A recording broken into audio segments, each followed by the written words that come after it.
We have the previous comments that were addressed in the shoutouts and viewer mail episode over on the Clips channel. And this kind of... Yeah, all right, let's just get there.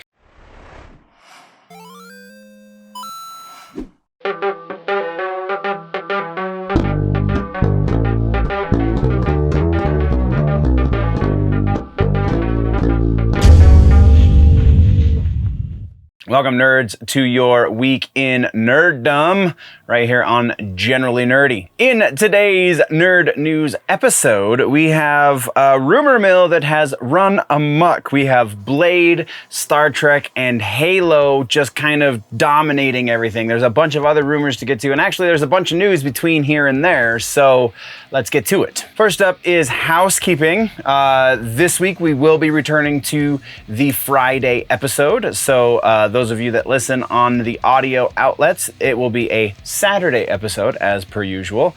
Going back to the live format, we have the first half of the Friday episode. We go through news headlines in a live format, so you can join the conversation directly. It is streamed on the YouTube channel, Generally Nerdy, so you can check that out.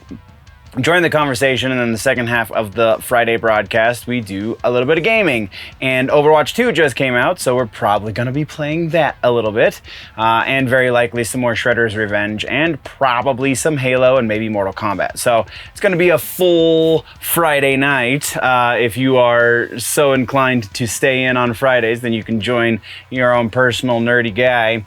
All that being said, we are getting to the point where we will be no longer be doing 2 episodes a week. We'll be just doing the 1 episode a week. That will be a live episode on Wednesdays. That's going to happen probably actually the week before Thanksgiving. I have some scheduling things that are coming up between now and then that are going to kind of make it, we're going to jump the gun just a week early on that transition into the off season, as I like to call it. That is the time where I take all of the time I would be putting into the pre-show and getting updates for a new season rocking. So also, as it pertains to housekeeping in the individual episodes going forward, we're going to be trying something a little bit new, and then when the next season rolls around next year, it's probably going to become its own set of actual videos, and I'm still working out a proper title for it. I'm something along the lines of That Just Happened, whereas I talk about things that have released or that I have watched in the last week that are relevant to the current conversation as it pertains to the news and such. So we will be rolling into that a little bit this week as well. That should be just about everything. Don't forget to check out the socials. I have been making some forward motion on all of the social media outlets, so you can go check those out. Just look for Generally Nerdy. Sometimes there's an underscore, sometimes it's all one word, but it's always got the Nerdy Ninja. You can check that out and join the conversation that way as well. And now let's get into news. All right, let's get into music news, shall we? So in the music news, we have one follow-up to take care of, and that is Rage Against the Machine has canceled their North American tour. Previously, we talked about how Zach De La Rocha had hurt himself on stage, and that kind of put a little bit of a damper into their ability to perform, in that Zach had to be carried on stage and off in a chair by stagehands, I would presume. Because he was unable to move very well. He hurt his Achilles tendon. About 8% of it remains attached currently, if you want to believe the reports. So that is why they had to cancel the next round of tour dates, because he needs more time to heal. So presumably they will re-announce new tour dates, and I was unable to find any information on whether or not refunds would be issued for the dates that were just canceled, or if you just have to hold on to your ticket and hope they announce dates in your city again, which they very likely will. But as it stands right now, that's all we know, is that the next round of tour dates have been canceled so that Zach De La Rocha can mend his torn Achilles tendon. Oof, that's rough, man. So from there, let's actually get into the That Just Happened section of music, and the things that happened this week. As far as I have digested, we have a new record from Slipknot. It is called The End so far. We have 2 live shows that I was able to attend. So we're going to, let's discuss these things ever so briefly. As far as the new Slipknot record, this is on par with where they've been going with their career so far, and there's actually a couple of curveballs thrown in there, which is pretty awesome. That's my favorite example of Slipknot, is when they are able to just kind of do the really heavy, really brutal stuff, but then you get a song like Adderall that really is none of the above. It's just a very atmospheric and very mellow tune, which you don't necessarily think the word mellow when you think Slipknot, which is why it was kind of a breath of fresh air. I feel like that song in particular, though, not speaking to other instances of this on previous records, but specifically Adderall on the new Slipknot record, it seems like they wanted to do the thing that they've done previously. And I just feel like, I don't know, it seems like their heart wasn't really in it as much this time as it normally is. So that was a little disconcerting, but that's really my only negative comment about this record, is that one song, and even that is still a pretty dang good song. I still dig it. So it's definitely worth a listen. Go pick up the new Slipknot. Again, The End so far is the name of the record. It's worth a listen. And then the 2 concerts that I went to. The first one was Killswitch Engage, Lamb of God, who was it? Baroness, and Suicide Silence. Unfortunately, I did not get to see the Suicide Silence portion of the show because I don't know what the hell was going on with traffic, but I allotted an extra half an hour than I actually needed, and it took us another half an hour beyond that to get to the venue. So yeah, my apologies for not having seen the entire show, but we walked in about 30 seconds into the first Baroness track, or song rather, and it was a hell of a time. I mean, my voice is still gone, kind of. You hopefully can hear that. But yeah, it was an incredible show. I haven't seen Killswitch Engage with that much energy in a long time, and I catch them fairly regularly. I honestly haven't seen Baroness since before they got the new lead guitar player, the female lead guitar player. And that was a hell of a performance from those guys as well. That was a lot more than I was expecting, honestly. Last time I saw them was in a much smaller venue, and they kind of tore it down. But this time it was a giant venue, and they still tore it down. So that speaks volumes about a band's ability to control a crowd when there was a pit for every song. I believe the entire night. I would be surprised if there wasn't a pit for the entirety of Suicide Silence set as well, but for every song that I was there for, there was pit going on. And honestly, there was even a pit between Killswitch Engage and Lamb of God sets, because the house music was just kind of, that was the mood of the night. So Killswitch Engage set was, again, phenomenal. There were a couple of weird moments there. It's always kind of interesting for me to see which songs they choose to transport over, I guess is a way to say, from the Howard Jones records into this new invigorated Jesse Leach. It seems that they just lean really hard on the more overt, gaudy kind of lyrics. So Rose of Sharon was one. When Darkness Falls, oh my God, they played my theme song, which hearing Jesse sing those lyrics still gives me a little bit of a kind of double take, like that doesn't sound exactly the way I'm expecting it to, though he does a fair Howard Jones impersonation for a couple of those Howard Jones written songs. And then to end the set, they finished with The Signal Fire, which was like, without Howard, this is a song that has 2 vocalists. The recording is 2 vocalists, the video is 2 vocalists. You just did a giant tour where you had Howard's band opening for you, so you could do it live with 2 vocalists, and now you're doing it live with just the 1 vocalist.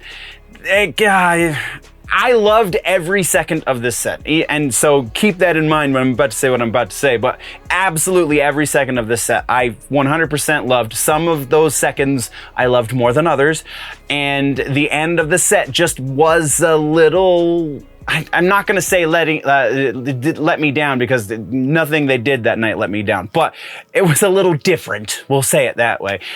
Just because that's the final song you're going out on. You don't have the ability to do an encore because there is another band on after you. And you chose to do a song that should have two vocalists. Just was a little strange choice. And in that song, a lot of the power comes from the play between the two vocalists. Howard and Jesse play off of each other, so it elevates it that much more. And that didn't happen because it was only Jesse, so yeah, it just felt a little different. And then Lamb of God kind of destroyed the night. It was fantastic. They also, it's been a minute since I have seen Lamb of God, and they also played with a vigor that I have not seen from them in a while. So yeah, just getting back out on the road with these guys seems to be doing wonders now that pretty much all COVID restrictions have been lifted.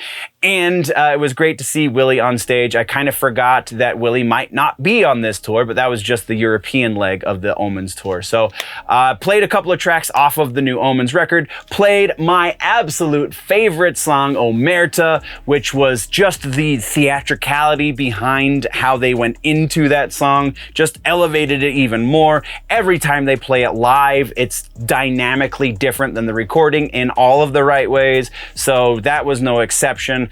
I still had to be sitting because I still have the back injury. So I had to be sitting in the broken people section effectively. And which at the venue that we were at was kind of awesome because it's pretty great view from where we were sitting, but I could not jump in the pit, sadly, though I could watch the fact that there was a pit for the entire night, which was huge. Which the other show that I saw, the Meshuggah show, that didn't happen, and we'll get to that. But yeah, so Lamb of God, the Lamb of God Kosich Engage tour that's going on right now, it was the final night for both Suicide Silence and Baroness. Going forward, it's going to be Animals as Leaders on a couple of those dates. And I honestly, there's so much shuffling going on. I can't remember exactly who is all on there, but yeah, it's worth your time. Even if you're just going for Killswitch and Lamb of God, they are playing with so much new vigor and new energy that it's 100% going to be a welcome departure from your regular day-to-day life. So. And then the other show was Meshuggah. It was Torch, In Flames, and Meshuggah in that order. Torch is a band I didn't know much about beforehand. I did look them up when I bought the tickets, and this is kind of another rollover from COVID because I've had these tickets for over a year. So, because it just keeps getting rescheduled. So I looked up Torch when I first bought the tickets a little over a year ago, and it was pretty cool. Stoner metal, nothing exceptional necessarily, but worth a listen for sure. Can see how they got on this bill. And their performance was definitely left something to the imagination because, like, so just stoner metal in general is a little difficult to get a new audience into because a lot of stoner, and as ignorant as this may sound, a lot of stoner metal bands, not all, but most stoner metal bands sound the same. They're trying to be Electric Wizard, they're trying to be Sabbath off of the first 3 records, they're trying to be a very definitive, very rigid sound. So there's not a whole lot of room for play, and these guys didn't really take that to begin with. And then on top of it, the tone, the sounds that they were physically making from their speakers, from their amp cabinets, it sounded like they just needed a little tweaking on their EQs because they just kind of cranked everything. And for those that don't know, if you just turn all of your knobs as high as they'll go on your effects pedals, it usually sounds like garbage. There are occasionally players who can get away with that because they just kind of found a magic combination of pedals or what have you, but by and large, anyone who just cranks all of the knobs on their pedals has garbage tone, and that's really what this felt like, was that's what they did. So that one definitely left a lot to be desired, but In Flames did not disappoint. Oh man, these guys, this is my first time seeing them live, and I was definitely impressed with them live. I have been a bit of a fan of theirs for some time just through recordings and because they are so influential in the subgenres that I like a fair amount. So finally getting to see them live and actually experience their performance was awesome. They played a couple of they played a few older tracks. They played a couple of the tracks off the new record, and they felt very well mixed. They had a very good song choice for this set. Just overall, In Flames killed it. And then Meshuggah hit stage, and the last time I saw Meshuggah was in a venue roughly half the size of this venue. And as of the first phrase on the first song when they hit the stage at that show, face melt. This time, it was effectively the same thing, but because of the difference in venue and because of the difference in dynamics for the song that they decided to choose, it was, I'm gonna say slower, a little bit of a slower burn, but in the land of Meshuggah, that's not really a long time. Whereas it was the first note of the first phrase, the last show I went to, this most recent show, it was like the first note of the second phrase.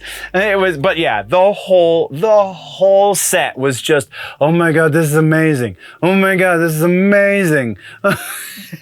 It was they closed the set with Bleed. I honestly have issues remembering a lot of the Meshuggah track names because I don't study the Meshuggah albums in the way that I do the Killswitch and the Lamb of God and the things. But yeah, just absolutely amazing. They played a couple of tracks off of the Chaos Sphere as well, which is pretty freaking awesome. All of that being said, it was also the fact that In Flames was so amazing and Meshuggah was at the very minimum a great Meshuggah set. I mean, there were times where it's like, I don't understand how dudes who are well into their 50s, if not 60s, are still this brutal and this precise and still like menacing on stage. Like, all of that made up for the Torch issues, and that was a hell of a show. So again, if you have the ability to go watch Meshuggah and In Flames, then I highly suggest that, because wonderful. But the kind of comparing and contrasting the Killswitch show, or the Lamb of God show technically, and the Meshuggah show, Meshuggah, during Torch, there wasn't a whole lot of pitting at all, like almost no pits broke out during the Torch set. But even the In Flames set, like, was really more mellow than I was anticipating. Meshuggah had three rather sizable pits on the floor, which is saying something, because even at the Lamb of God show, it was always just one pit. It varied in size, but it was always just one pit. Whereas at the Meshuggah show, even the people who couldn't see the stage from where they were standing, the guys in the back of the general admission area, they were pitting. So like, it's a different feeling as far as the atmosphere of the crowd, and it was just an interesting kind of juxtaposition. So that is what has happened over the last week as far as what I have experienced in the news. So let's get into new music. We have new music to talk about. First thing in new music is, this is going to be a stark contrast to last week's new music section, because last week's new music section is huge. This week's new music section, we have 3 songs. So yeah, that's what we got. Starting off the new music section is Serj Tankian has released a new single off of his Perplex Cities record, which is coming out October 21st. The name of this song is The Race. A lot more cinematic feel to this so far from what we're getting from Serj. It's not the best Serj stuff that I've heard, but honestly, that's still saying something, because even the worst Serj Tankian music that I've experienced, at least, is better than most. So definitely worth a listen on this. But just know, this is not necessarily like a heavy or aggressive or in-your-face kind of tune. Feels a lot more cinematic. And next is an artist that we talk about from time to time, though it has been a moment. Coulter Wall, country music extraordinary. Well, Americana, I don't know. I feel like the country music term has been co-opted by people who really wouldn't be caught on stage with Coulter Wall. So, yeah, Coulter Wall has a new song. It's called Cypress Hills and the Big Country. I'm trying to figure out if he's putting out a new album or if this is just 2 songs that he's released. I didn't write down the name of the other song because I have yet to listen to it, but this one, the Cypress Hills song, is exactly what you're expecting out of a Coulter Wall tune. Actually, there's 2 expectations when it comes to Coulter Wall. One is it's either going to be him and his guitar and that's the experience, or you have Coulter with his band. This is the former, not the latter. This is just Coulter and his guitar. There's some atmospherics and there's definitely some layering there. So there's more than just him on the recording, but the expectation should be this first one and not the second one.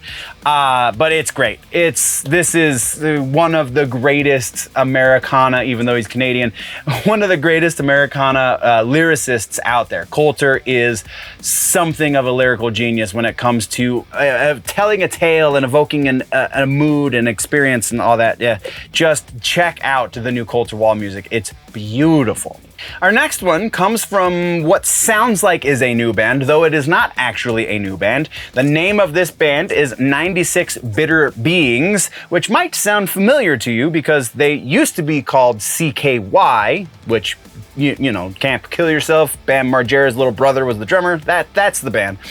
They changed their name to 96 Bitter Beings after the song that they wrote as CKY called 96 Quite Bitter Beings, which is the one that everybody knows and was on Tony Hawk and so on and so forth. The name of this song is Fire Skyline. The record is called Synergy Restored, and it will be out November 4th. This is apparently the second single that they've released from this record, though I did not have time to listen to the first single. This is, I mean, if you listened to that 96 Quite Bitter Beings song, then you have a fair expectation on this track. It is not quite as well performed in the recording.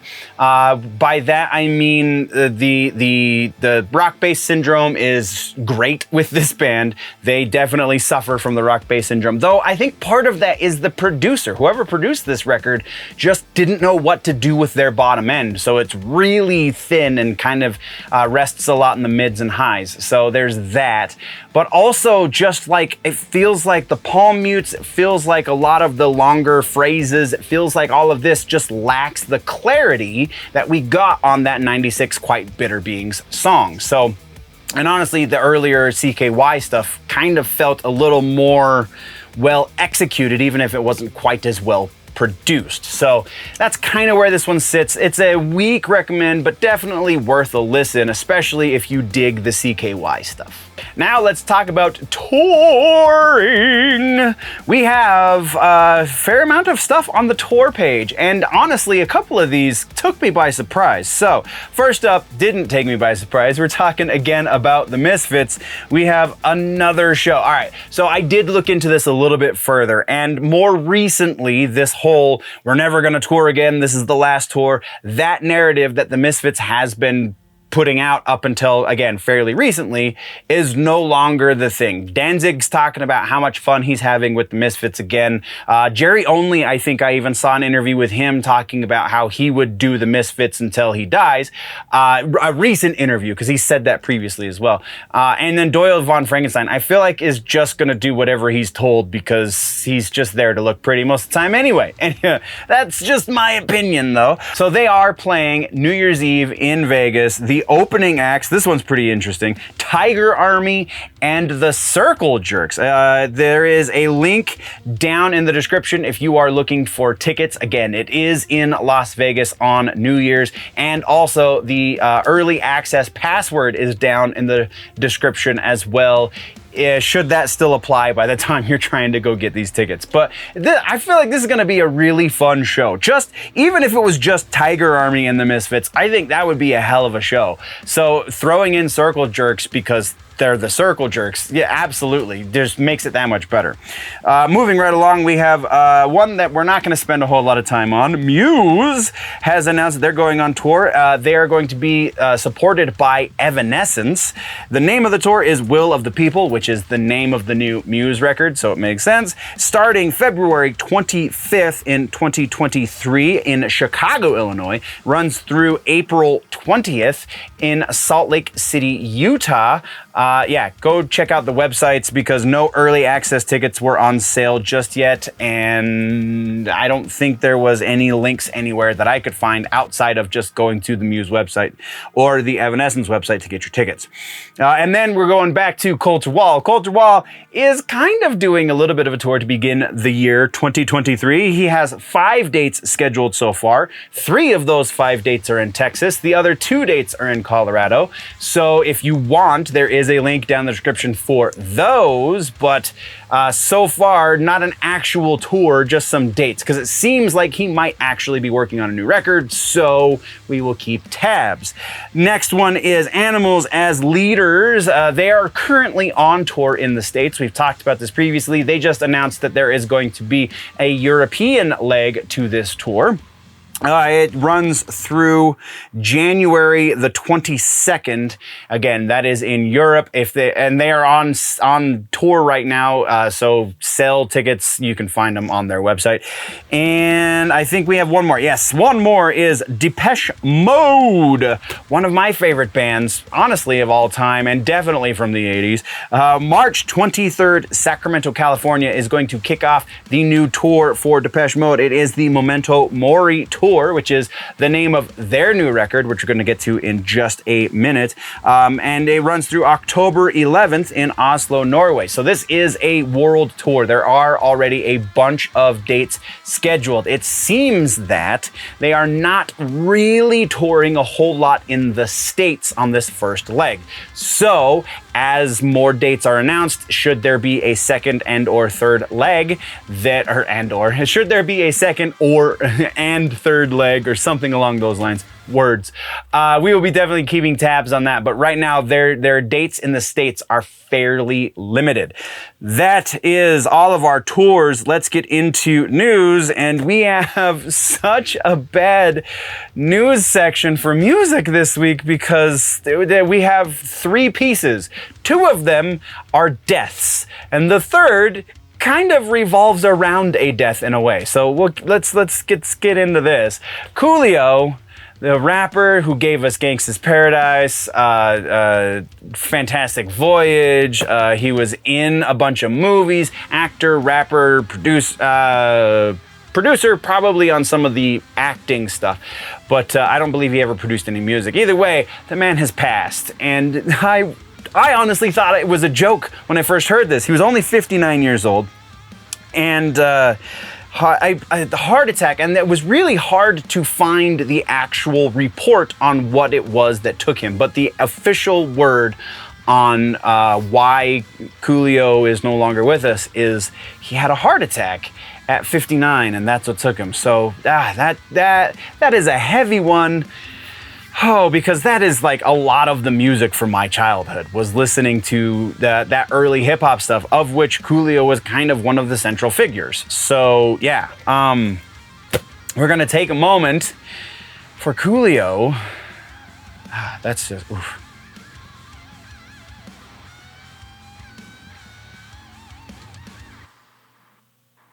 And like I said, we have 2 deaths to talk about. The next one is Loretta Lynn, country star extraordinaire, kind of a kind of standard bearer for female vocal country. She's one of the biggest that came around in her time. She's definitely not the first, but she is one of the most positive and forward-thinking voices, I guess you could say. Just a solid man, and to see the reactions to the passing of Loretta Lynn, that is almost just as heartbreaking as the actual passing. Like, Jack White is in pieces. Oh man, he helped her record, I believe, the last 2 records that she put out on his Third Man label, and not just the country music world, but the music world is reeling from this. So let's take another moment for Loretta Lynn.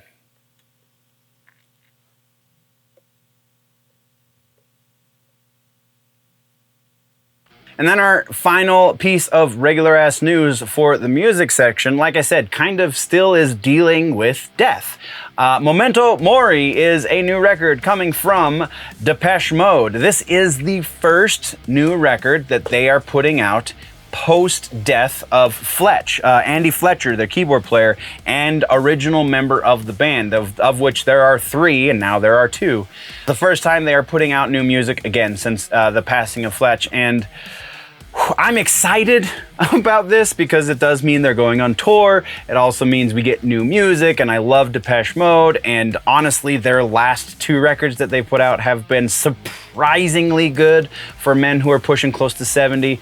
They're just in general for like synth pop and goth pop stuff that they are just kind of originators of. I'm super excited about this. There's more stuff to it. I gotta read. I'm sorry. Memento Mori. Oh, I did not get the release date. I apologize. I'll have to follow up in the next episode and talk about that because it's not in here. But again, they're going on tour starting January, and it's going to be a long ass tour. So you should have an opportunity to see them live. That being said, let's do music suggestions for this episode. We're gonna keep this train going with the Depeche Mode. We have Ultra is our recommendation for albums this week. Depeche Mode Ultra is the record that I heard the very first time I was aware of a band named Depeche Mode. Obviously, I had heard previous singles from them, but I was too young to understand what I was listening to and that kind of stuff. The first time I was like, oh, who is this Depeche Mode band? Was Ultra. No Good is the song that the very first song of theirs that I was like, I love this music. And it was from this record. And the rest of the record is honestly just as good as No Good. And go check out Depeche Mode's Ultra this week for your suggestion. All right, now we're getting into gaming and tech, and I love that I have finally found some good sources for this section because that means every week we've got a bit of stuff to talk about. This week is no exception. We have quite a few follow-ups, 1 new trailer, and then a big piece of news to get out of the way. So let's do that. All right. So first up in follow-ups, we are talking about DALL-E 2. We've been keeping tabs on the AI art movement as it pertains to the technology behind it. DALL-E 2 was the first of the AIs that everyone kind of took notice of. Now, it has been effectively eclipsed by things like Midjourney and Stable Diffusion and other things, Night Studio and stuff. So yeah, that's kind of where we're sitting right now. But the big story this week is that DALL-E 2 is no longer invite only. It is now anyone who wants to sign up can be part of the beta. There are a couple of caveats to how you can use your DALL-E 2 subscription, because again, it is a subscription. You do have to sign up and create an account. When you sign up your account to begin with, you are allotted 50 free credits for your first month. The following month and every subsequent month after that, you are allotted 15 free credits for that month. You can also purchase additional credits. It says in the literature that they released, it says very specifically that you can purchase an additional 115 credits for $15. But it does not say if you can purchase more in a month span or if you can purchase it in smaller chunks, like say you want to just buy 5 more credits. Doesn't specify any of that, so all we know right now is 115 credits costs you $15. But yeah, you can go check it out, openai.com/DALL-E-2. DALL-E spelled D-A-L-L-E, kind of like Wally.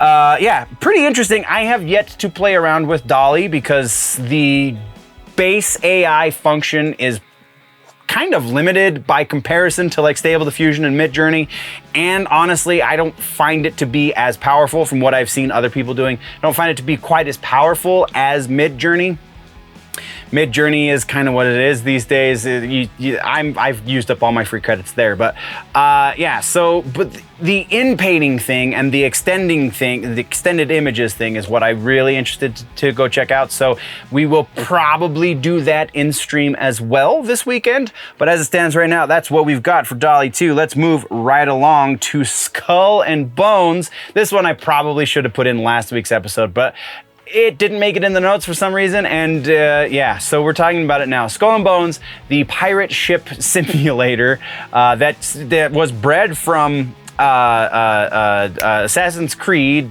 Black Flag, I'm pretty sure, so a long time ago, has been pushed back again. It's been 6 years since they announced the existence of the... No, I take that back. It's been 6 years since this game was supposed to have come out, I believe. And it's been pushed back 5 times in those 6 years. And this is the 5th.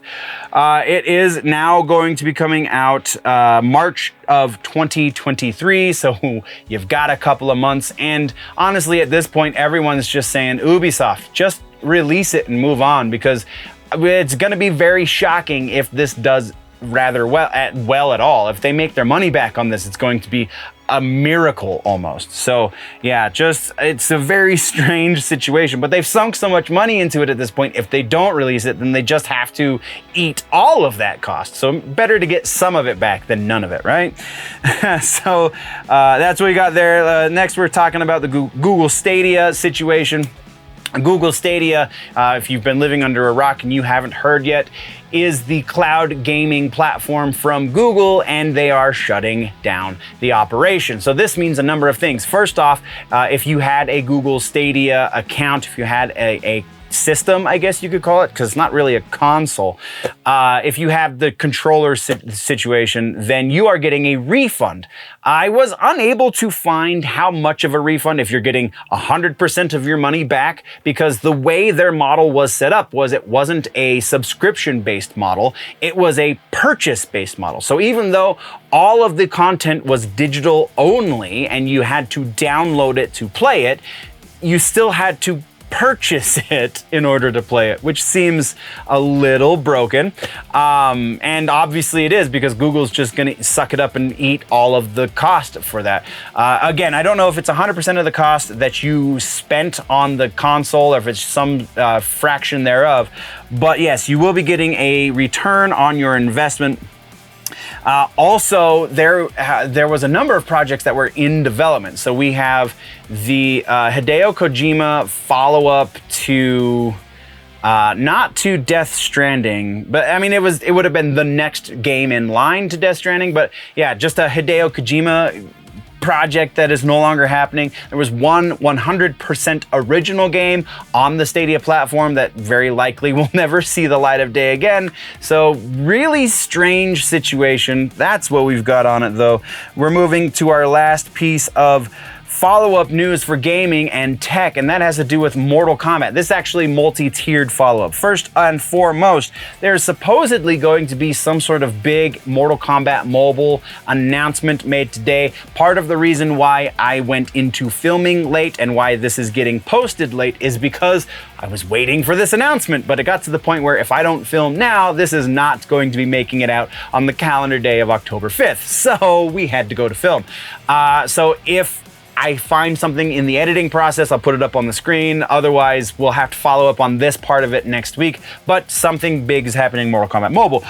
The bigger pieces about this, Ed Boon has done another Ask Me Anything situation on Twitter, and we've learned a couple of things. The big things we're going to be talking about here are, first and foremost, NetherRealm Studios are in fact working on two separate projects right now, presumably Mortal Kombat 12 and something else. So those two projects are going to be separate from one another. Don't know exactly, he hasn't been able to tell us when either of them is going to be announced, but there are two separate projects. The other big thing with this follow-up is that the 30th anniversary celebration is going to be happening. Ed Boon and company are gearing up to something epic, I believe was the word that was used.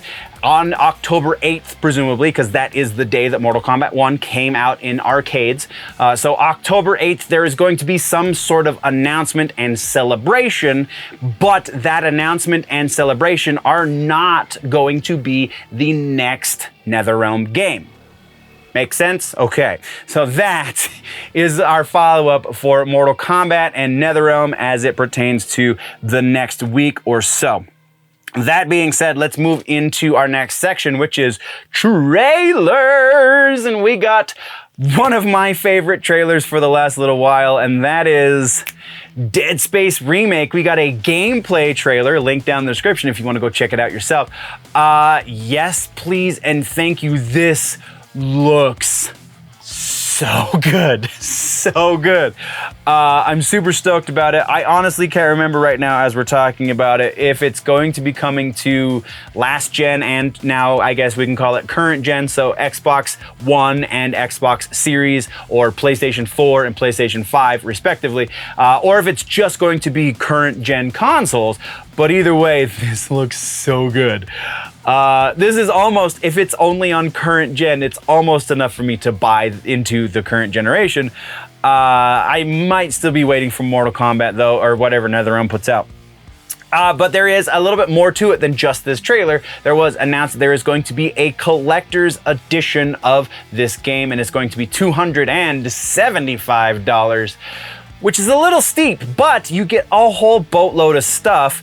And so you get the digital download so you can play day one, because it's going to take a little while for shipping because it's a rather sizable box. And part of that rather sizable box with this collector's edition is a wearable Isaac helmet. You can wear that very iconic 3-light helmet thing from the game. That looks pretty awesome. Hopefully this does not turn into a Fallout 76 situation where the images that they use to promote the collector's edition and then the actual items in the collector's edition are not even kind of the same. I really hope that doesn't happen. But again, because it is going to take some time for them to ship you your collector's edition, presumably that means they are putting a lot of time and effort into the quality of the items in your collector's edition.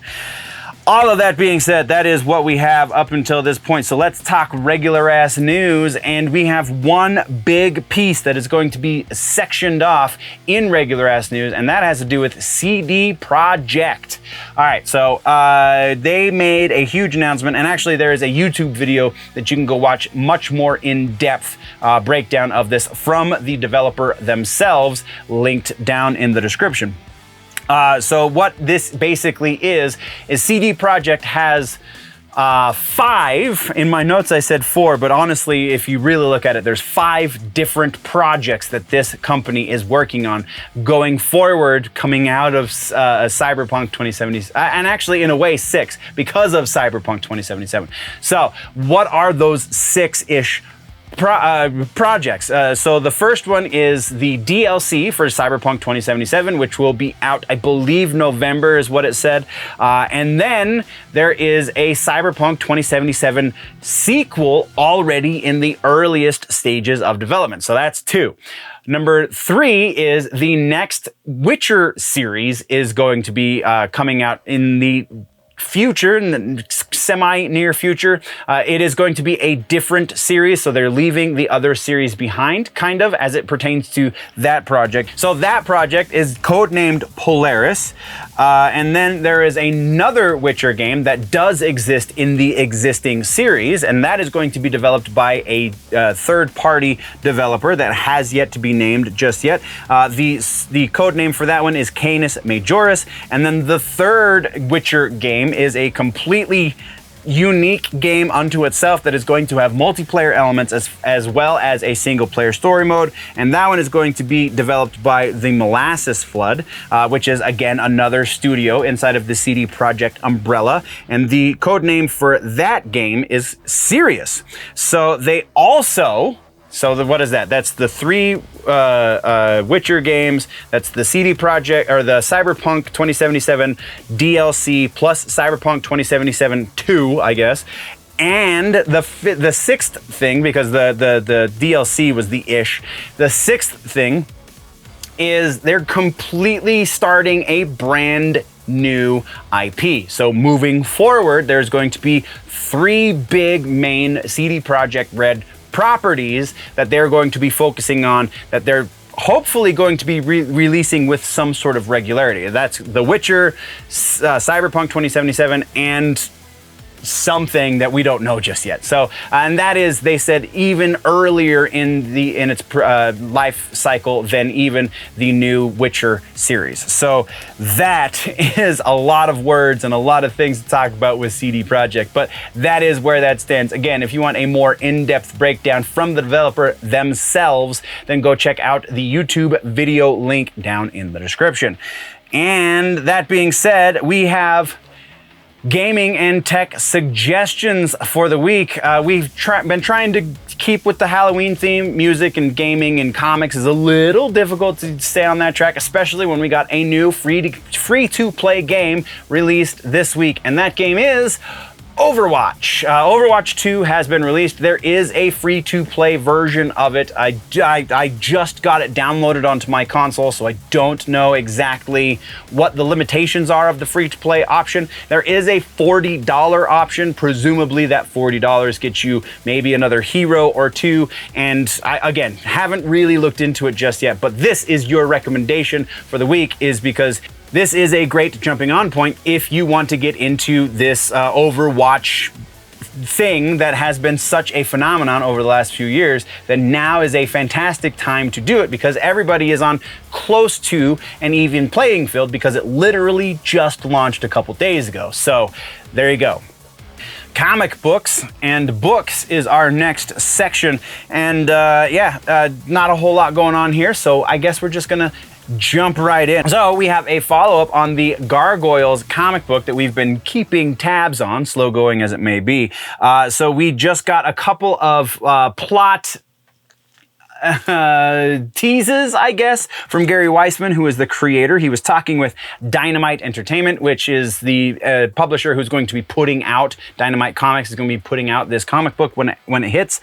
The link down in the description for the entire interview, you can go check that out. But just thought it was really interesting. We have a continuation of the animated series in comic book form. Hopefully someday we get an actual animated continuation as well. But it's going to have to do with the mutates who live down in the labyrinth, Elise's brother, Talon and his mate Maggie, and just there's going to be a baby involved. It's pretty crazy, man. So maybe if you have it and you have the ability to watch it, go watch some Gargoyles so you can refresh yourself.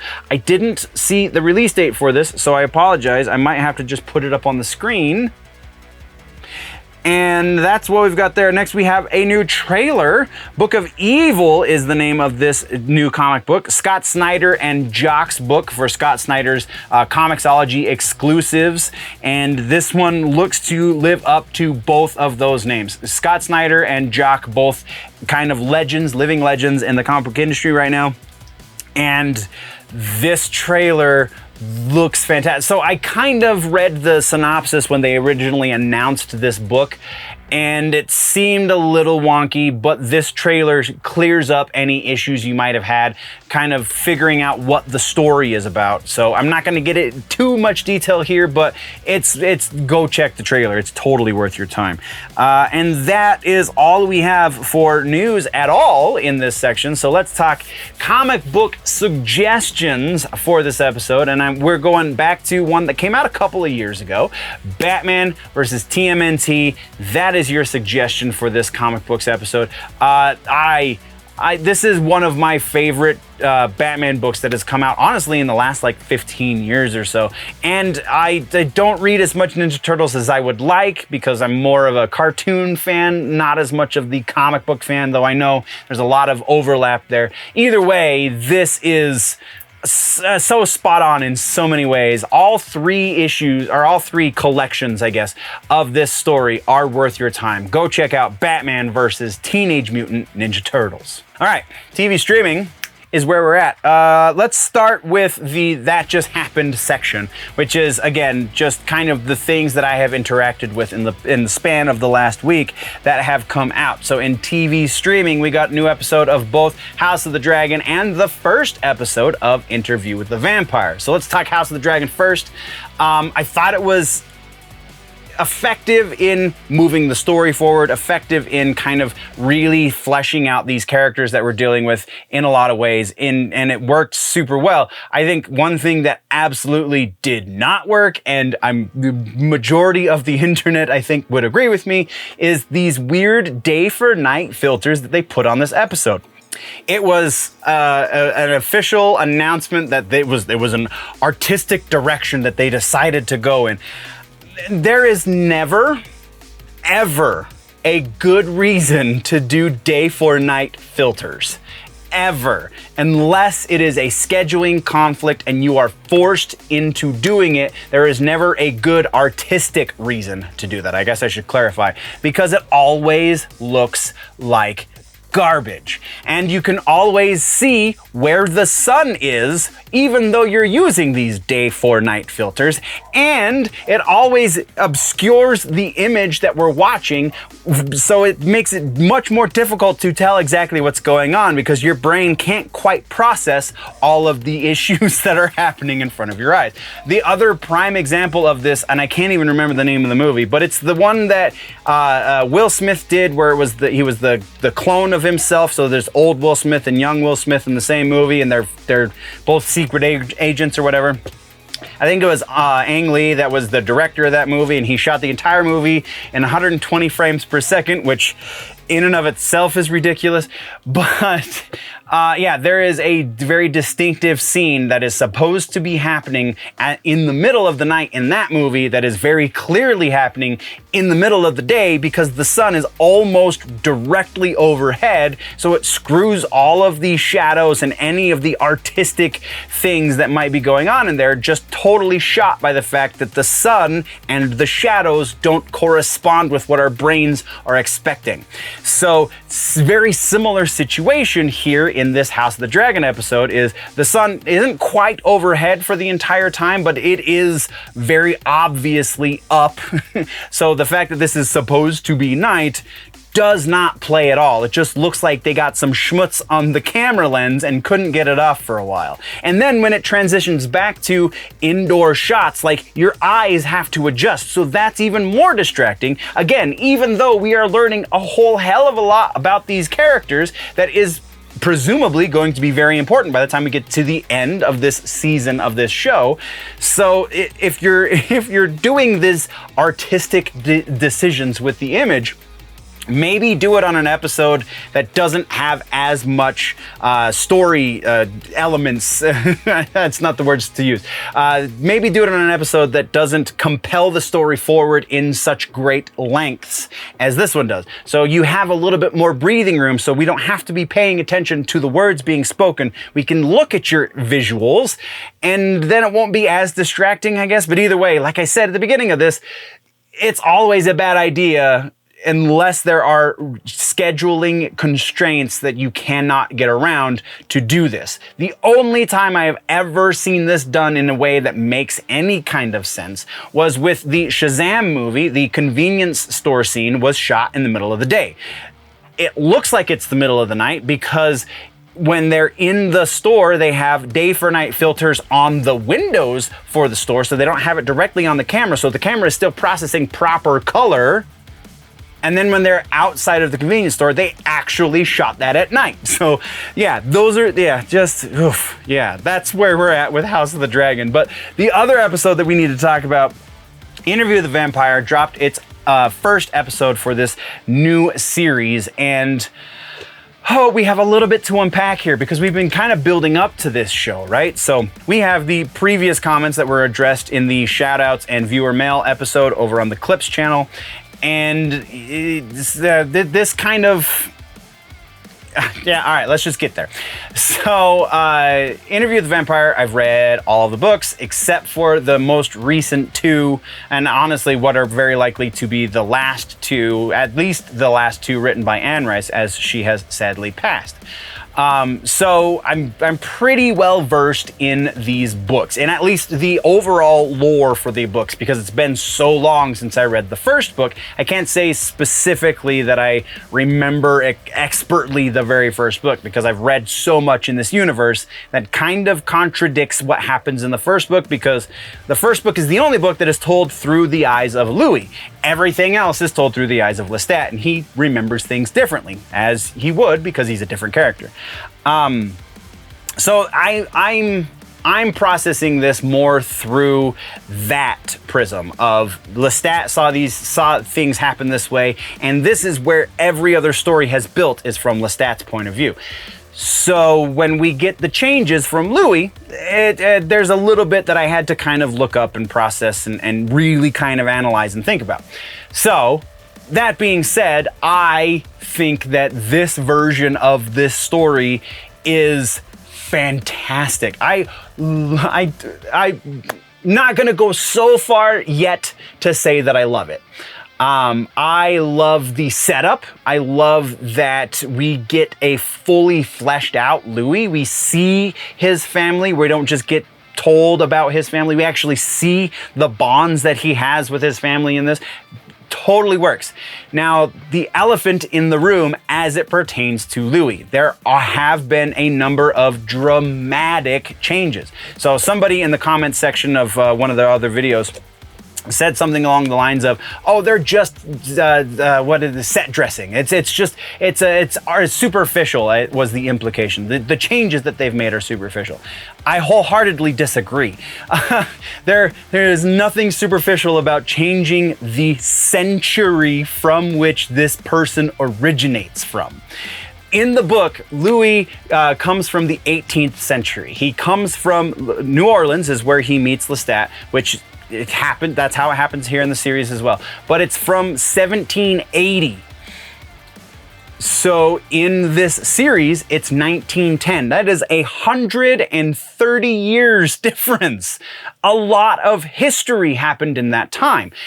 So that's, I think, the biggest reason why this series works. Or at least the very first episode, I can't speak for the series, but the very first episode works so well is because it does take into consideration who the actor is playing this character. And because the actor is a person of a certain skin tone, and it is historical fiction, in order to make it believable historical fiction, you have to address that issue.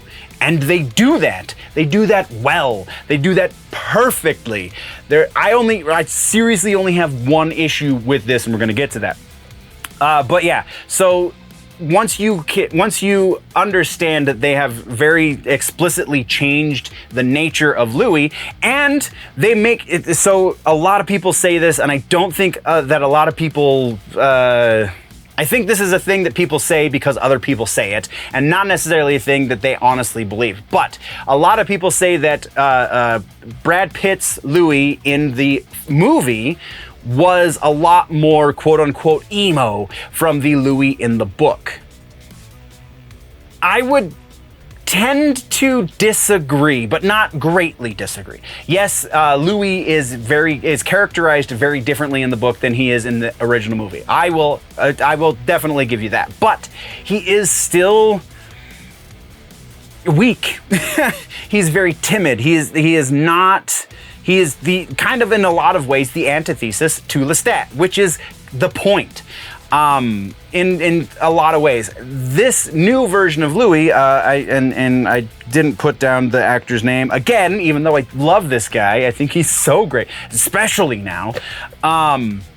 This new version of Louis is so much more headstrong and is definitely, like, you can see him break. And I think that's the thing that people are talking about, how they quote unquote nailed it from the book to the series versus the book to the original movie. Because in the original movie, we don't get a lot of strength from that character. We get a little bit of it in the book. We get a whole heaping truckload of it in this series. And that is what makes Louis a well-rounded character, something that Anne Rice was very not able to do the first 2 times around. So this is, I think, my favorite iteration of this character, Louis.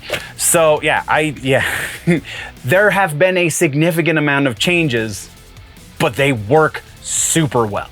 Super well. And so you can see the strength, you can see where this character is and how he got there and why he is this kind of callous version of himself. And then you see that break at the end of this episode and you see him just torn apart. And Lestat swoops in because Lestat is the orchestrator of that breakdown. Lestat is the one who caused all of these things, horrible things, to happen in Louis's life, and then he gives him effectively no choice but to join him in his greatest moment of weakness, and that is exactly the characterization of Lestat that I had in my head from reading the books. So yes, in that respect, I agree with the people in the comment section who said, oh, they've nailed it. Yeah, Lestat is 100% the Lestat that I remember reading, for sure. Physicality and characterization, both. I think Sam Reed, I'm sorry that that's the only actor's name I remember.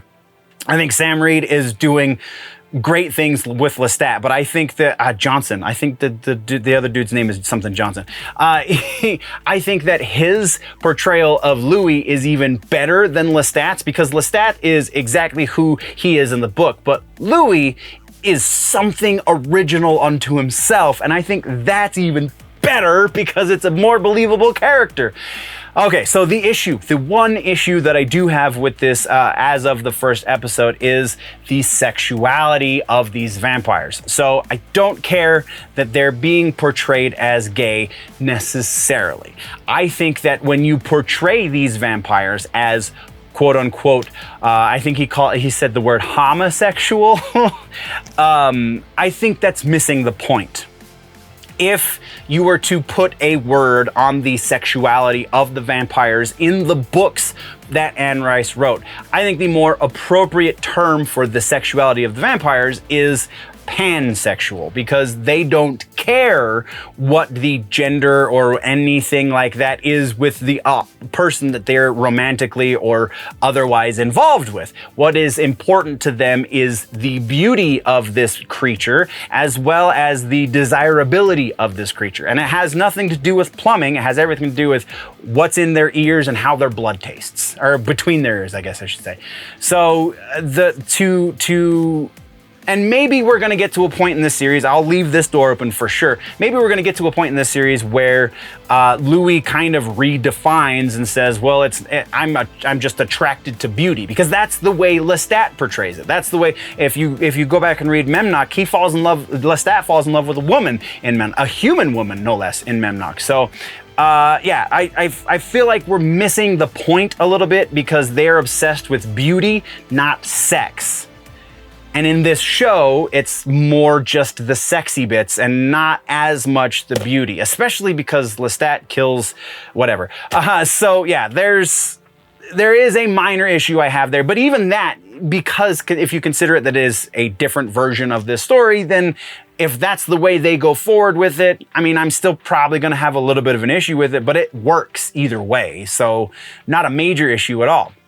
But that is what just happened. So let's get into the actual news of the day, shall we?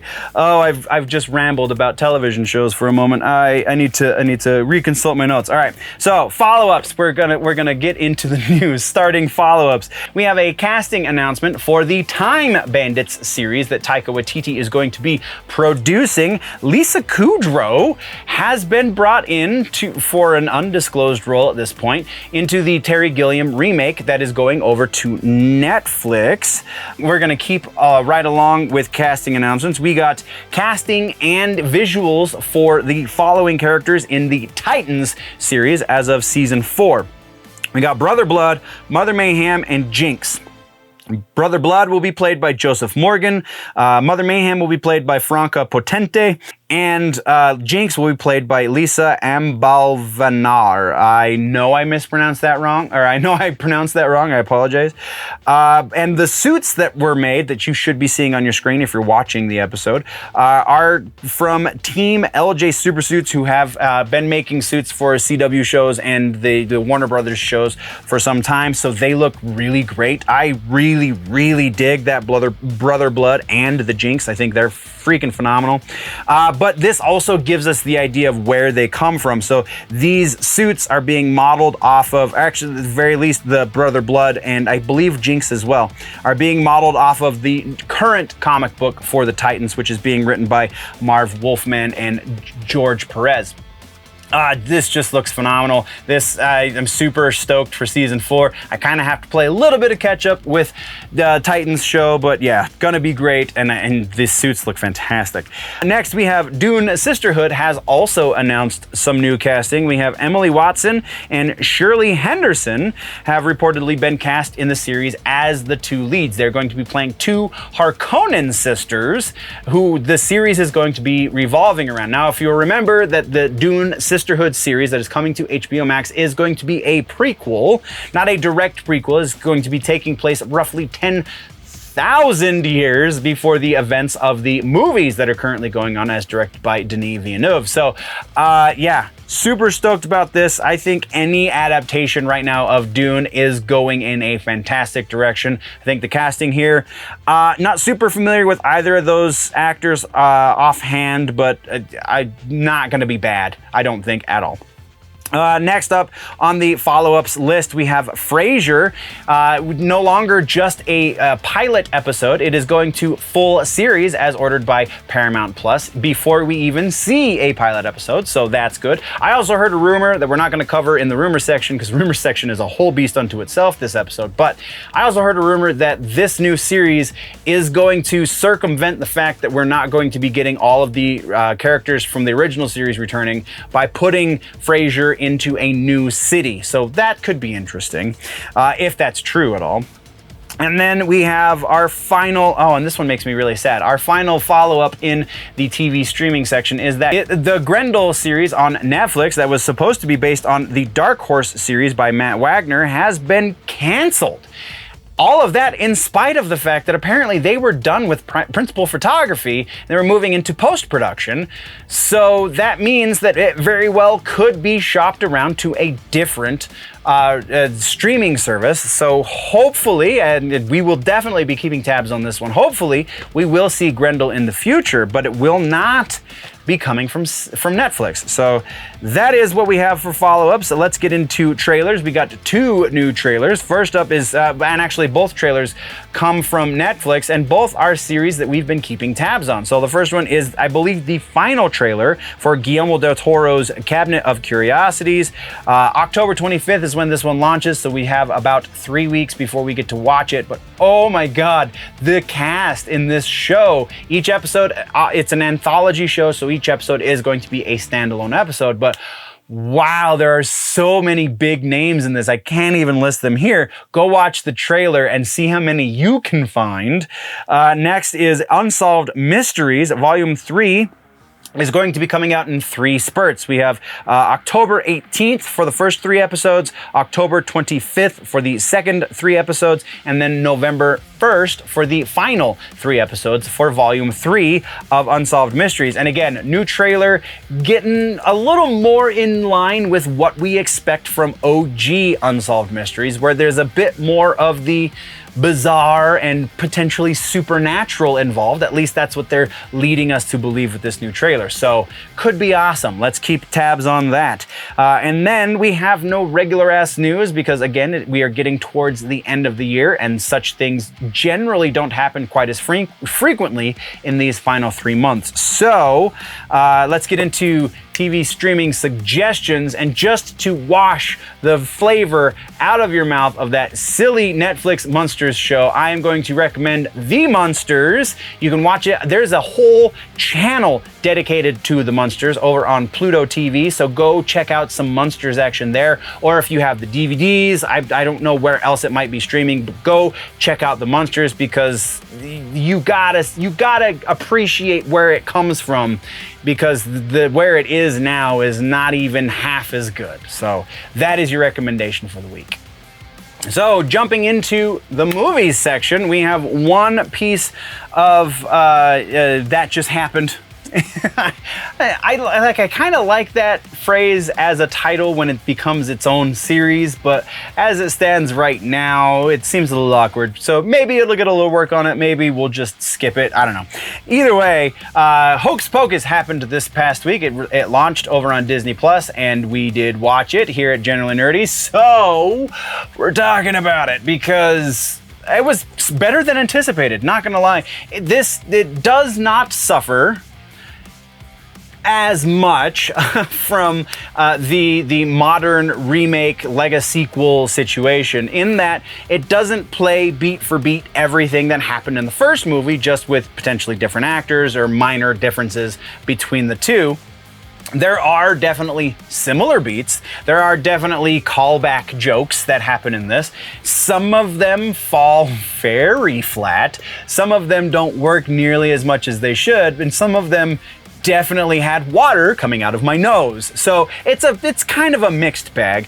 In general, this was a lot of fun to watch. I can say without a doubt that the original is probably easily 10 times better than this one. That's not to say that this one is bad by any stretch. It's just, it seems that they missed the point of the humor in the original, which seems to be a trend with movie Lego sequels of late.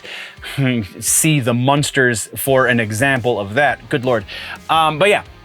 So Hocus Pocus 2 is worth a watch just to see a better version of the Lego sequel, a better way to do a thing that still hits on the beats, that still reminds us of why we like the original, but does its own thing in a lot of ways. A lot of the issue with Lego sequels in this vein is that all of the beats happen at roughly the same time in the same order as the original, right? That was the issue with Star Wars. That's been the issue with a number of other projects.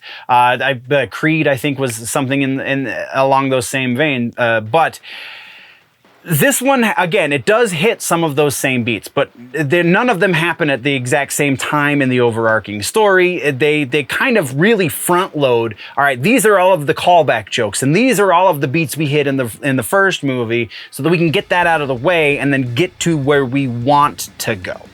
It is fairly transparent. We do see a lot of the ending, you'll see it coming before it actually happens. But this is a movie made for kids that adults can also appreciate, and I think in that regard, they definitely executed exactly what they were trying to do. So, mild recommend if you want to go check out a new Halloween movie. This is definitely something that's going to be added into my yearly rotation. We'll probably watch it once a year, whereas we watch the original Hocus Pocus like 3 to 5 times every year. So yeah, that's kind of where that stands. That's what we've got for That Just Happened. So let's get into the actual follow-ups and news and things. So follow-ups, Nosferatu, this movie that they're remaking that we've been keeping tabs on since it was announced. Not much has happened since the announcement, but now we have casting announcements. Our first one is Bill Skarsgård, who is going to be playing Count Orlok, who is the Dracula, effectively, for this story. Not effectively, he is Dracula. That's where Dracula comes from, is the, yeah, in a lot of respects. I mean, obviously I know the actual history of Count Dracula, but yeah, the characterization of Orlok is... it's kind of the two, whatever. So we have, Bill Skarsgård as Orlok, and then Lily Rose Depp is going to be playing the love interest. I can't remember her name. It wasn't in any of the press releases. It was just that she's going to be the female lead and he's going to be the male lead. So pretty obvious there.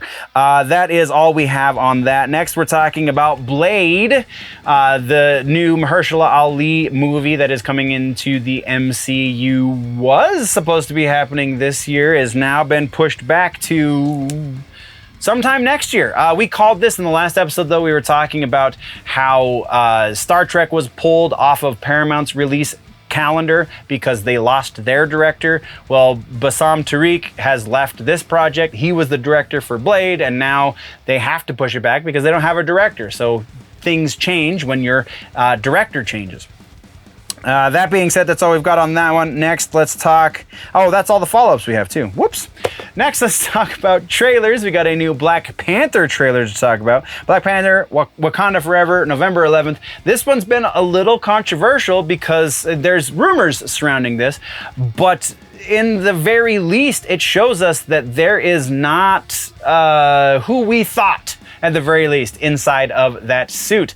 It is going to be a female, at least at some point in the course of this movie. There will be a female inside of the Black Panther suit, and so people are speculating, and we have a rumor piece about this that we're going to go in much more detail, but the trailer looks pretty great. Go check it out. People are also saying it looks like there's 2 Black Panthers in this trailer. I don't see it, but maybe you do, so let's talk about that in the comments down low. And yeah, now let's get into actual freaking news.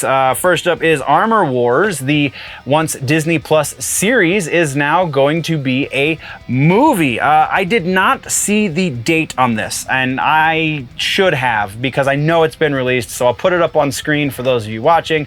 I'll try and maybe insert an audio bit for everyone else.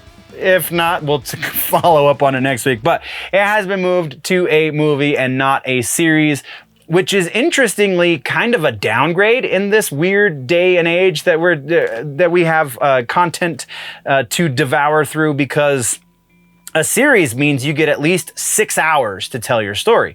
A movie means you get at most 3 hours to tell your story, because nobody's going to put anything longer than 3 hours in the movie theater. And being as this is a supplemental story, I understand, leading into something bigger, it's probably not even going to be that long. So you're looking at more like 2 to 2.5 hours to tell this story. So yeah, it's a significant downgrade, though theoretically means a larger budget. So it's a weird trade-off as far as the storytelling is concerned. This is definitely a downgrade. So very interesting there. Let's move next to American Pie. There has been an announcement that there is a new American Pie movie in the works.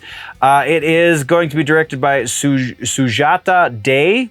I don't know who that is, but she's the one who broke it on Twitter. She's going to be directing this movie. No word on casting or anything else like that, so we will be keeping tabs there. We also have, this is kind of a refutation to a rumor that nobody really thought was a rumor.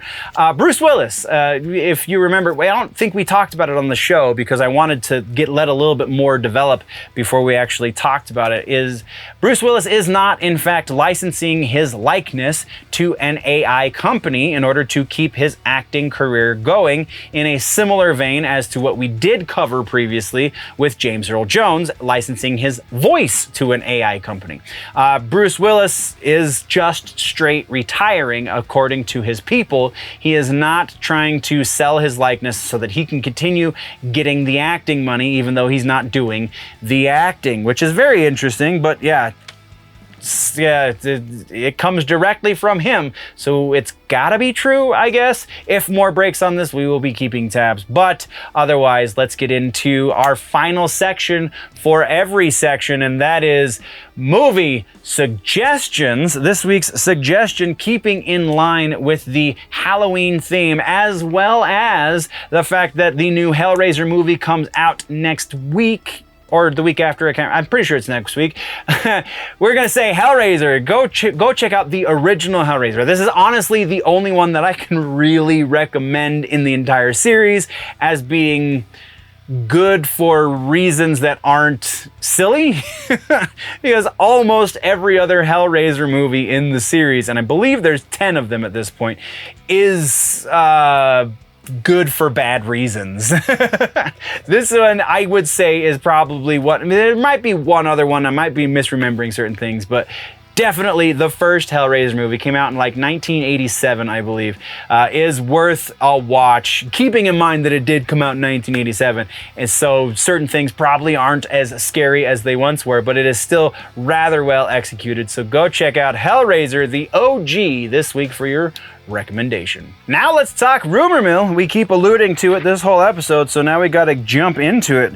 We have a little bit of everything for the rumor mill this week, so let's just get to it. First up, we have confirmation refutation. This is another refutation. If you remember, we just refuted a rumor about Bruce Willis that nobody really knew was rumor. Now we have a rumor about Elizabeth Olsen getting cast in season 2 of House of the Dragon. So this is technically only a partial refutation, but either way, Elizabeth Olsen has said that she has not been cast to come into season 2 of House of the Dragon. So maybe someone got their information twisted and knew that HBO Max was looking to cast her in some role for season 2, and there's interpreted that as, oh, she's gonna be in season 2. That's potentially what happened, because Elizabeth Olsen's like, nobody's talked to me about this yet. As far as the other half of that rumor that we talked about previously, Henry Cavill being cast, still potentially on the table. So there you go. That is our only refutation or confirmation. We have a new source as well. I alluded to this in the movie section as well, to also Tambien. For Blade, the new Blade movie, we've talked about this previously. Rumor is that the storyline is going to be 2 different timelines. It's going to be one story that takes place in 2 different times.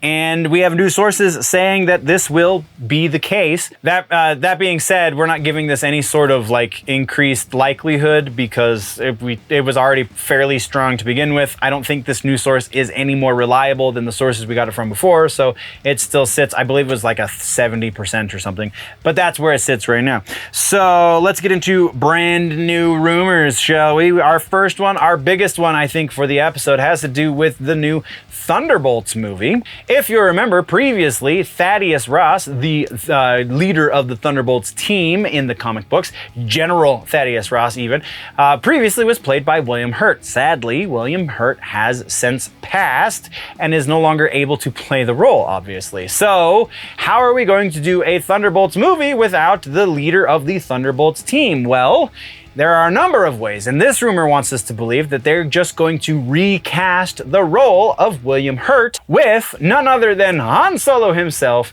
Harrison Ford. That's right, they want us to think that Thaddeus Thunderbolt Ross is going to be played by Harrison Ford, and therefore the Red Hulk is going to be played by Harrison Ford.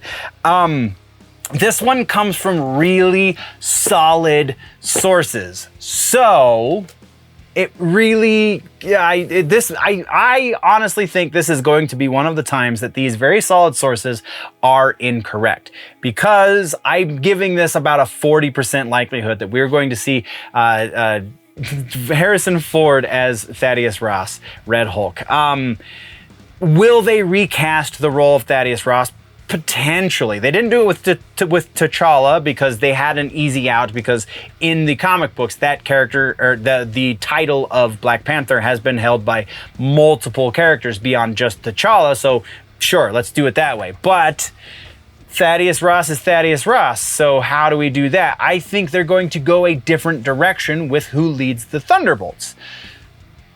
With a lot of that remains to be seen. That's all we're going to speculate on. Let's move right along. Our next one has to do with Big Trouble in Little China. There are rumors floating around that there's going to be a remake of this Mortal Kombat inspiring movie, and I think that it would be fantastic if they did such a thing. I just don't think that they're going to do such a thing. And honestly, my percentage here is a little high, just because I think it would be great if they did this. I just don't see a reason why they would.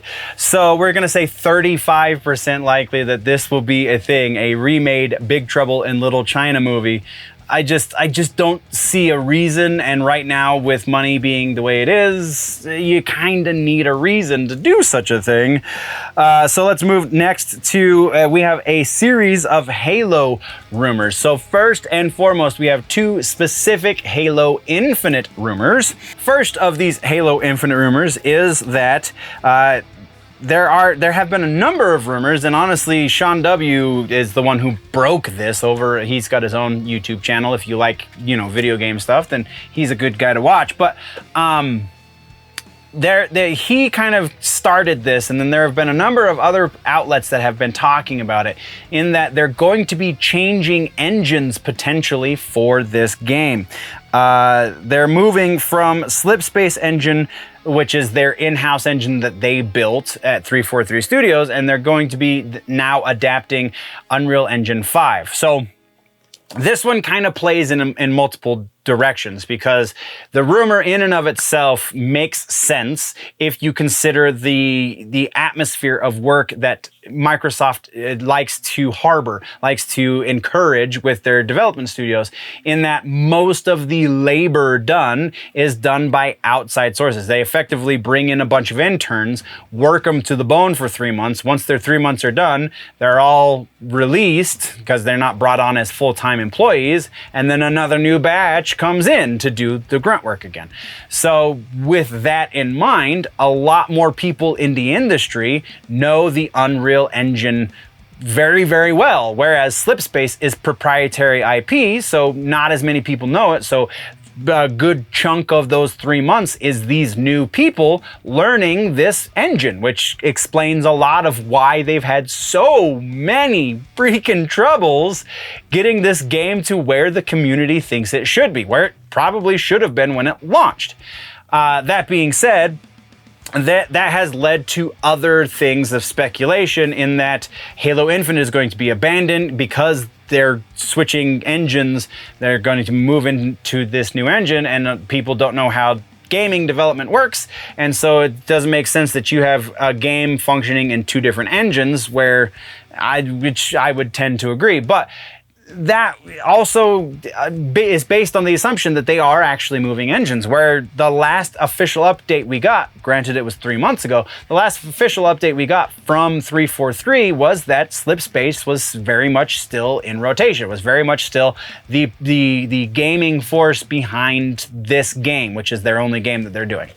So I'm gonna give this one a 50%, because there is good reason to do this. This is a fairly good source, but there is also good reason not to do this, and that is they have a AAA title built on a different engine right now. Only makes sense that you would stick with that engine, at least for the life cycle of this title.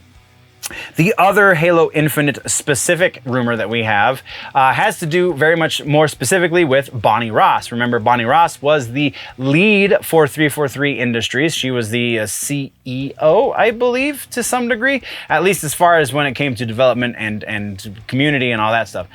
She recently quit. There has been confirmation that yes, she did in fact leave for family reasons. She had to take care of a sickness or something in the family, which seems to be a very temporary reason to leave your job.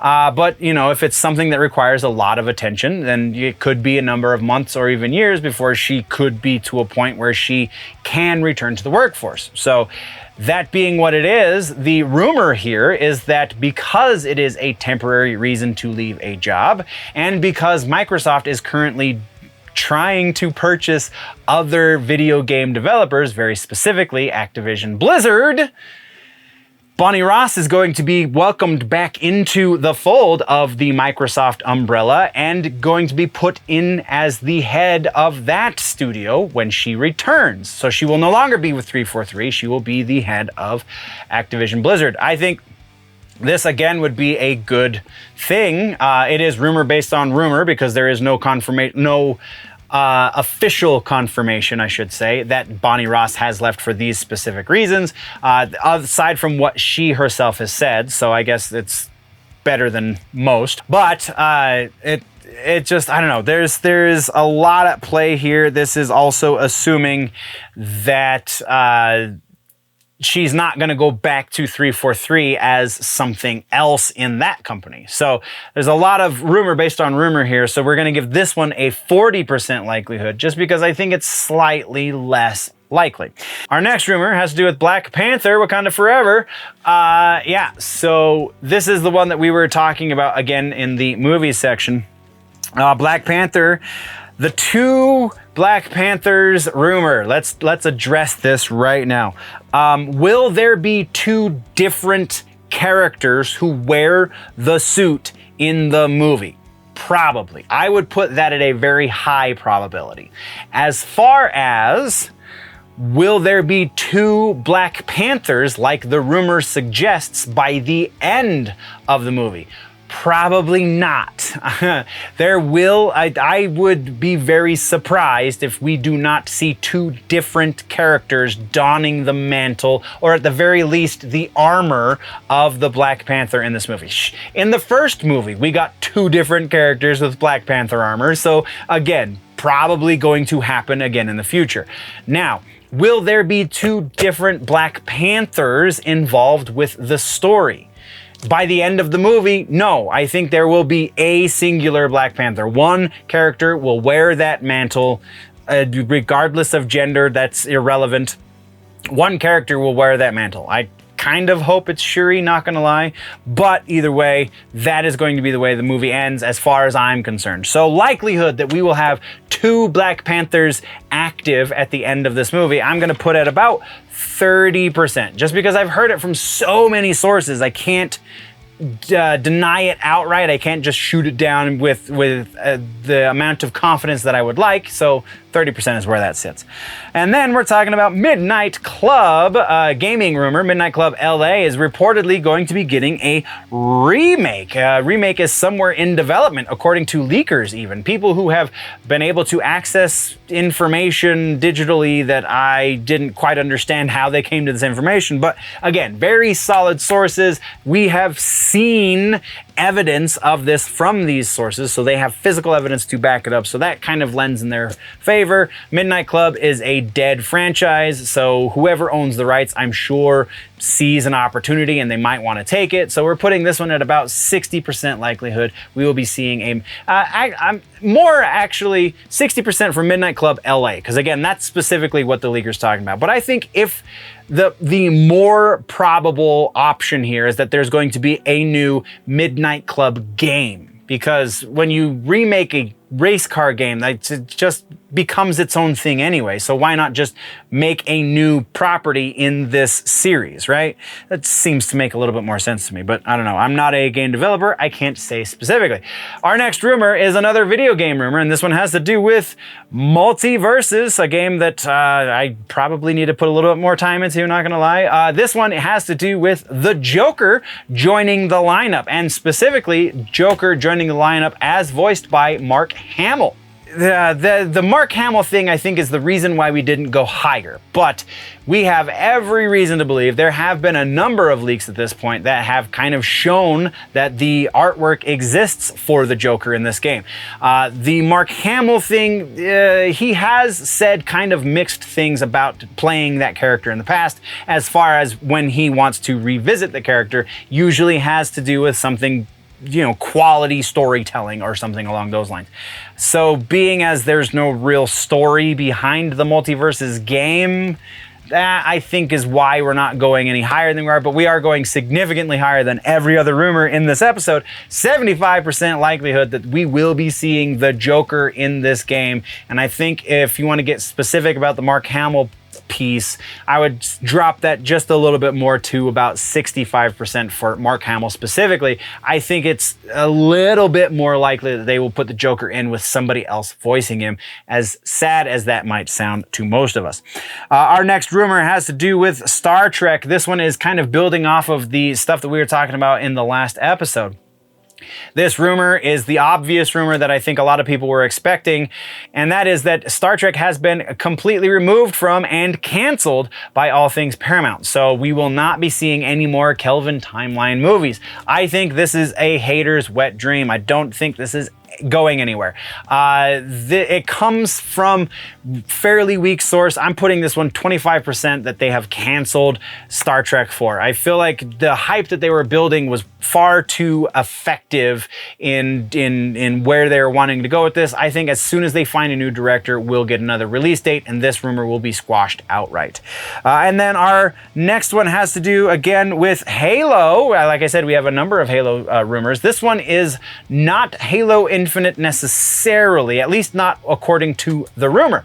So there has been a patent out on the interwebs that has been filed by Microsoft, specifically by 343 Industries, which is a subordinate company to Microsoft. And that is for something called Halo the Endless. This was filed, I believe, a number of months ago, and then the patent filing has since been updated and specified in a number of directions that has led multiple people and multiple insiders, quote unquote, to talk about the likelihood that the Endless is the next Halo game, that they're going to be abandoning Halo Infinite because some of the vocabulary kind of says certain things. I don't remember because I don't think it's legit, but says certain things that are lending these insiders to believe, yes, in fact, they are going 100% in that direction. They're going to be abandoning Halo Infinite because it was such a horrible rollout. They're going to be adapting this new Unreal Engine 5 and creating an all-new property in that. There is also vocabulary in the patent that says very specifically it's going to be DLC.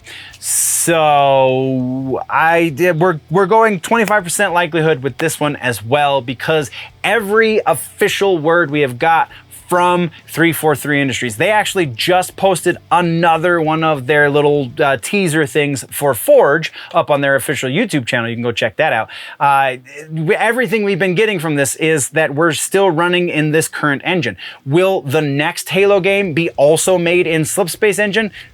Probably not. I would say it's very likely that would be the case going forward, but we still have a lot of ground to cover with Halo Infinite, and as it stands right now, that is still being done in Slipspace. The rumored Battle Royale mode for Halo Infinite, I think there is a way that they can work that into Halo, the Halo Infinite dashboard effectively, and also build it in a different engine. I think there is a way to bridge those things, because the Battle Royale mode would be in a way a standalone situation. There's not a whole lot of information I think that you could transfer over to that from the regular multiplayer into the battle mode. It just wouldn't make sense.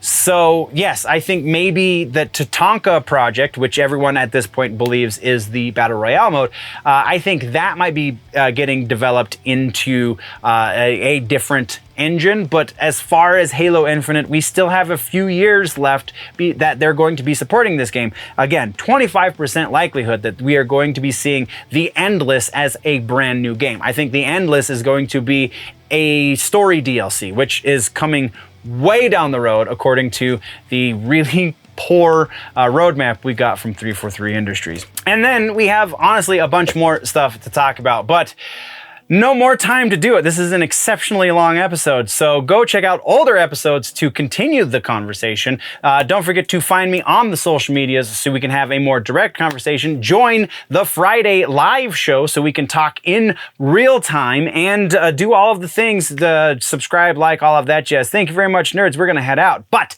before we go, always remember that if it's generally nerdy, it's probably here.